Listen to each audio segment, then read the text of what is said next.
ईश्वर के सभी प्रिय भक्तों को श्री राधे और रमा एकादशी की सभी को ढेर सारी शुभकामनाएं और बधाई। एक बार भगवान कृष्ण से धर्मराज युधिष्ठिर पूछते हैं, हे केशव, इस रमा एकादशी का क्या महत्व और क्या कथा है, कृपा करके आप हमको बताने की कोशिश कीजिए। तो भगवान कृष्ण युधिष्ठिर से कहते हैं, धर्मराज युधिष्ठिर, पूर्व काल में मुचुकुंद नाम के एक महान प्रतापी राजा थे और उन्होंने देवताओं के साथ मिलकर दैत्यों के साथ भी बड़े बड़े युद्ध भी लड़े हैं। और मुचुकुंद राजा की एक महान प्रतापी ऐश्वर्यवान एक पुत्री थी, जिसका विवाह चंद्रसेन राजा के पुत्र शोभन से हुआ था।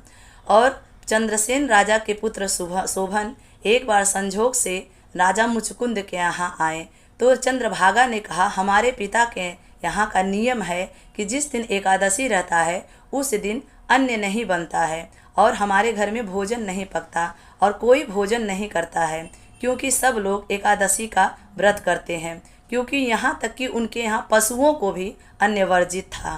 तो शोभन ने कहा, हम तो बिना भूखे नहीं रह सकते हैं, क्योंकि भूख के मारा अगर हम एक दिन भी भूखा रहेंगे तो हमारे प्राण निकल जाएंगे और हम बिना अन्न के नहीं रह सकते, बिना भोजन किए नहीं रह सकते।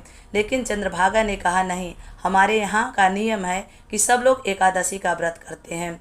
तो शोभन ने हठ पूर्वक ही एकादशी का व्रत किया, लेकिन एकादशी का व्रत पूर्ण होते होते उसके सच में प्राण निकल गए। तो जब उसके प्राण निकल गए तो चंद्रभागा के पिता ने उसका नियम पूर्वक क्रियाकर्म किया और चंद्रभागा भी सती होने जा रही थी अपने पति के साथ, लेकिन उसके पिता ने रोक दिया। चंद्रभागा अपने पिता के घर रहने लगी। और एक दिन ये रमा एकादशी का व्रत जो हठ पूर्वक शोभन ने किया था, उसी के फल से उसको देवलोक में एक अलौकिक लोक की स्थापना हुई और वो वहाँ रहने लगा। एक बार मनु महाराज के वहाँ का ब्राह्मण वहाँ पे पहुँचा देवलोक में, तो कहा, अरे तुम यहाँ कैसे? तो शोभन ने सारा वृत्तांत बताया कि हमने नियम पूर्वक रमा एकादशी का व्रत नहीं किया था, हठ पूर्वक ही व्रत किया था, लेकिन उसके फल के कारण ही हम यहाँ पे हैं।